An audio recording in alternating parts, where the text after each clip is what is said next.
Coucou à tous et bienvenue sur cette nouvelle vidéo. Bienvenue à toi si jamais tu découvres cette chaîne. Voici le lien direct de mon Instagram où tu pourras avoir bons plans ou astuces en avant-première.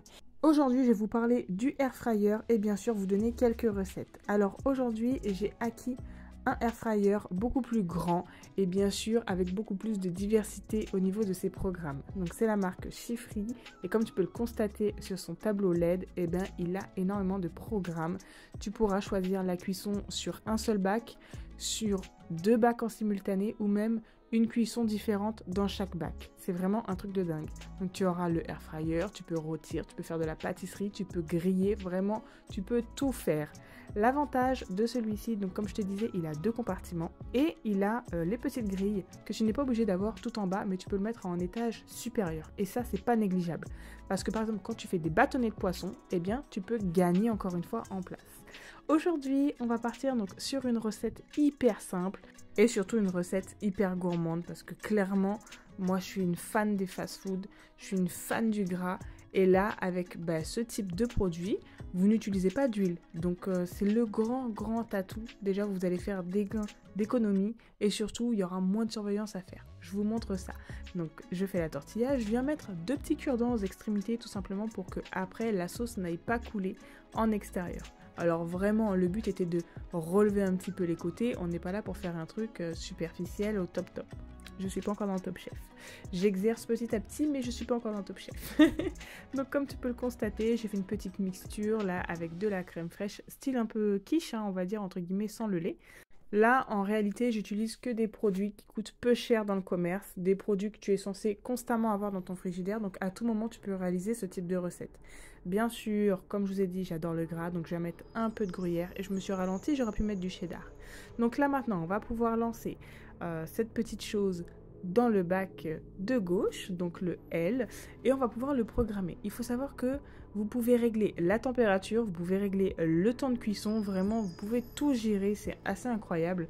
Et surtout, il a la particularité d'avoir la lumière. J'avais un air fryer avant et je vous assure que c'était hyper galère à chaque fois d'ouvrir, fermer pour voir ce qu'il en était. Ça coupait la chaleur. Alors, est-ce que le résultat n'est pas bluffant? Moi, je vais vous dire quelque chose. Ça m'a pris moins de 10 minutes pour réaliser ça. Sur les côtés, bon, je vous l'accorde, il est un peu brunâtre. Mais en soi, c'était même pas craquant, c'était un petit peu croustillant, mais c'était pas comme une biscotte, quoi, vraiment. Donc là, on va préparer quelque chose maintenant de sucré, parce que bien évidemment, j'ai pensé au goûter des enfants. Une pâte sablée, ça coûte même pas 2 €, et j'ai pris 2 pommes. Vraiment là, on pète le score niveau économie, et je vais venir donc la découper à la moitié, parce que je vais pas utiliser une pâte en entière. Comme j'ai pris que 2 pommes, j'ai pas envie de manger que ça, je ferai quelque chose d'autre avec l'autre partie. Donc je viens y entreposer les pommes que j'ai coupées finement en petites lamelles pour les poser dessus. Entre temps, vous avez vu, j'ai mis de la compote. Une seule compote, ça m'a suffi pour faire les 4 et encore j'ai mangé le reste. Je viens rabattre maintenant les côtés de cette pâte sablée, tout simplement pour que lorsque ça va cuire, la compote, lorsqu'elle sera chaude, qu'elle ne s'écoule pas aux extrémités. C'est juste pour ça. Je viens mettre également un petit peu de sucre blanc, histoire de caraméliser tout ça, donner un petit coup de croustillant, c'est pas obligatoire. Vous pouvez mettre autre chose si vous le souhaitez, d'autres mettront peut-être du sucre canne. En parallèle, j'avais mis un petit peu de cannelle, mais ce n'est pas obligatoire, vraiment vous faites à votre goût. Un jaune d'œuf un petit peu par-dessus pour faire dorer tout ça. Et on a la chance, à travers ces fameuses vitres, de pouvoir suivre la cuisson depuis l'extérieur sans avoir à ouvrir et couper cette fameuse chaleur. Et bien franchement, les enfants étaient bluffés. Pareil, ça s'est fait en moins de 10 minutes sur le air fryer, c'est une dinguerie. On a mis un petit peu de sucre glace histoire de penser qu'on est parti l'acheter à la boulangerie. Mais en tout cas, les enfants se sont extrêmement régalés.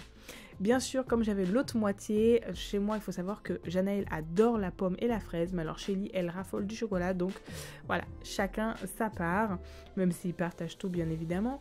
Je voulais vraiment faire plaisir aux deux en alternant les goûts. Donc là, rien de plus simple, encore une fois, la pâte sablée. Alors vous aurez très bien pu le faire dans une pâte feuilletée, dans une pâte brisée. Bref, tu prends la pâte que tu as chez toi, ça fera l'affaire. En tout cas, la pâte sablée, comme tu l'entends, ça fait sablé. Ça fait biscuit, c'est un peu plus sucré. Et je viens enrouler à partir des 2 extrémités vers le côté inférieur. Ça fait penser à un petit croissant. petits croissants version mini. En tout cas, j'ai juste à venir mettre avec mon pinceau un peu de jaune d'œuf dessus et c'est pareil, je vais pouvoir le lancer directement. Étant donné que là j'aurai besoin d'une toute petite cuisson, eh bien je vais laisser l'étage supérieur de mie et ça va partir comme ça va être très bien. Donc comme je vous disais, on peut contrôler les deux côtés. Donc là je programme mon côté droit maintenant et pareil je peux surveiller depuis l'extérieur. Sincèrement c'est un sacré avantage. Et pour ma petite dernière qui adore observer, elle est constamment derrière. Vous savez, c'est comme les enfants qui sont derrière les machines à laver et les fours. Eh bien, c'est le même principe. On a la lumière et on peut regarder. Alors, on fait le même principe. On vient mettre un petit peu de sucre glace et voilà. Franchement, c'était extrêmement bon. C'était pas coulant, c'était pas trop gourmand. C'était vraiment la dose parfaite. On revient maintenant un petit peu de salé parce que je suis tellement lancée que je vais préparer le repas pour ce soir. Alors, on va prendre un filet de dinde, un filet de poulet, bref, ce que tu veux tant que c'est de la volaille. Et on va venir la ciseler simplement pour pouvoir faire en fait intégrer l'assaisonnement qu'on va préparer par la suite. Et puis je trouve ça hyper canon. Donc bien sûr, on n'oublie pas de rincer la viande. Une fois que c'est fait, on laisse sur le côté. Je viens mettre donc moutarde, un petit peu de mayonnaise, de l'huile, du vinaigre. Oui, c'est le même vinaigre avec lequel on fait le ménage. Du sel. On vient mettre également après un peu d'ail semoule, persil, un petit peu de poivre aussi, ça va faire du bien, du paprika. C'est assez basique, mais je vous assure que le résultat est là. Bien sûr, on vient y ajouter à cela un demi-oignon et piment végétarien si tu en as. C'est pas obligé, si tu es fou et que tu aimes manger épicé, bah, tu peux rajouter ton petit piment à toi. Je mets une petite feuille de cuisson tout simplement pour pouvoir bien l'attraper après sans avoir à ouvrir la viande en intégralité ou faire tomber l'assaisonnement. Donc, je viens mettre cette petite compotée d'épices à l'intérieur de la viande. C'est vraiment pour que la viande soit imprégnée, qu'on ait le goût par la suite. Vraiment, ça donne déjà envie alors que c'est même pas cuit. On va partir sur une double cuisson afin de vous montrer que c'est possible. Donc à gauche, nous avons la pâtisserie et à droite, nous allons pouvoir lancer de la viande. Donc bien sûr, un programme beaucoup plus fort. Chaque lettre correspond à son bac. C'est extrêmement facile et de toute façon vous avez la notice avec la traduction des touches. C'est vraiment pas compliqué. Une fois que vous avez la notice en face de vous, vous allez pouvoir gérer comme un chef. Vraiment, vous allez pouvoir appeler Etchebest. Il va adorer vos repas, c'est obligé. Encore une fois, on peut regarder depuis l'extérieur et voici le résultat. Vraiment, tu ne peux pas dire que ça te donne pas envie, c'est pas possible. Dans l'une de mes vidéos précédentes, je vous avais montré pourquoi un air fryer, c'était l'astuce vraiment gain de temps. Mais si tu veux en avoir un aujourd'hui, tu peux le choper sur ces discounts. Il est en grande promotion à 139 au lieu de 259 €. Donc vas-y, fonce, je te mets le lien en barre d'infos. C'est la fin de cette vidéo, j'espère que sincèrement, elle aura ouvert ton esprit et tes papilles. À très vite.